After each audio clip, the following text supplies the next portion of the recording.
आज हम एक ऐसी समुद्री घटना की बात कर रहे हैं जो पहली नज़र में काफ़ी सामान्य लग सकती है। एक तेल टैंकर को जब्त किया गया, लेकिन जो बात मुझे सबसे ज़्यादा चौंका रही है वो ये है कि कैसे इस एक घटना ने दिल्ली से लेकर मॉस्को तक हलचल मचा दी है। बिल्कुल। तो आज हम इसी कहानी की तह तक जाएंगे। एक तेल टैंकर, 3 नाविक और 3 महाशक्तियाँ। सवाल ये है कि क्या ये सिर्फ एक रूटीन कार्रवाई है या फिर किसी नए वैश्विक संघर्ष की आहट। यही यही सबसे बड़ा सवाल है।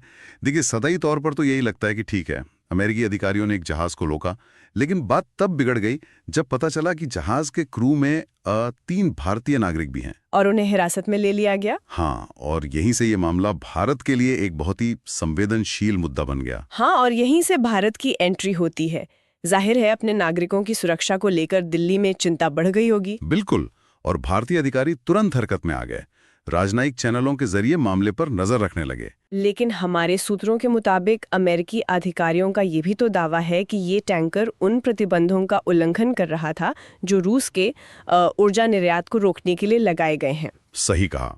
और उन 3 भारतीय नागरिकों का होना ही इस मामले को सिर्फ एक कानूनी मुद्दे से उठाकर एक बड़ा, क्या कहते हैं, कूटनीतिक सिरदर्द बना देता है। ये सिर्फ उन 3 लोगों की बात नहीं रह जाती, ये उन हजारों भारतीय नाविकों की सुरक्षा का भी सवाल है जो दुनिया भर के जहाजों पर काम करते हैं। मतलब इस एक घटना ने उनकी सुरक्षा को लेकर एक बड़ी बहस छेड़ दी है। बिल्कुल। और जब लग रहा था कि ये मामला शायद भारत और अमेरिका के बीच ही सुलझेगा, तब कहानी में एक और बड़ा मोड़ आया, रूस का सीधा दखल। हाँ, ये बहुत दिलचस्प था।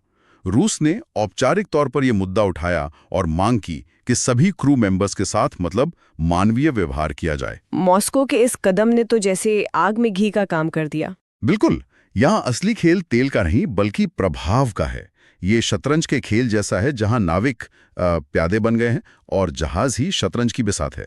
अच्छा, ये तो एक दिलचस्प एंगल है। हाँ, रूस यह दिखाकर कि वो अपने व्यावसायिक हितों की रक्षा कर सकता है, अमेरिका के प्रतिबंधों की धार को मतलब कुंद करने की कोशिश कर रहा है। यह अमेरिका को एक सीधा संदेश है। लेकिन एक सवाल मेरे मन में आ रहा है, क्या हम इस घटना को जरूरत से ज्यादा तूल तो नहीं दे रहे? क्या ये मुमकिन नहीं है कि बस एक स्थानीय कमांडर का फैसला हो, न कि कोई बड़ी अमेरिकी रणनीति? ये एक वाजिब सवाल है, पर इसके बड़े पैटर्न को हम नजरअंदाज नहीं कर सकते। इसे हम फ्लैश पॉइंट इसीलिए कह रहे हैं क्योंकि एक छोटी सी कार्रवाई, सिर्फ एक जहाज को रोकना, 3 परमाणु शक्तियों को एक दूसरे के खिलाफ खड़ा कर सकती है। और इससे वैश्विक व्यापार मार्गों पर भी असर पड़ सकता है। हाँ, और भारत के लिए तो ये एक तरह से कूटनीतिक रस्सी पर चलने जैसा है। कैसे? देखिए, एक तरफ अमेरिका के साथ उसकी रणनीतिक साझेदारी है और दूसरी तरफ रूस के साथ पुराने और गहरे रिश्ते हैं।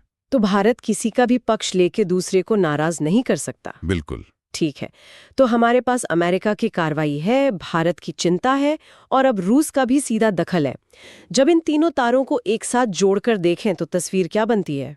तस्वीर ये बनती है कि ये सिर्फ एक जहाज को जब्त करने की घटना नहीं है, ये इस बात का प्रतीक है कि कैसे ऊर्जा व्यापार और समुद्री रास्ते अब बड़ी शक्तियों के बीच प्रभुत्व की लड़ाई का नया मैदान बन गए हैं। और ये दिखाता है कि कैसे वैश्विक राजनीति की बड़ी लड़ाइयों में आम नागरिक जैसे कि ये नाविक अनजाने में फंस जाते हैं। इसका असर सिर्फ इन 3 देशों पर नहीं बल्कि वैश्विक ऊर्जा बाजार और अंतर्राष्ट्रीय कूटनीति पर भी पड़ेगा। ये घटना वाकई एक महत्वपूर्ण सवाल खड़ा करती है।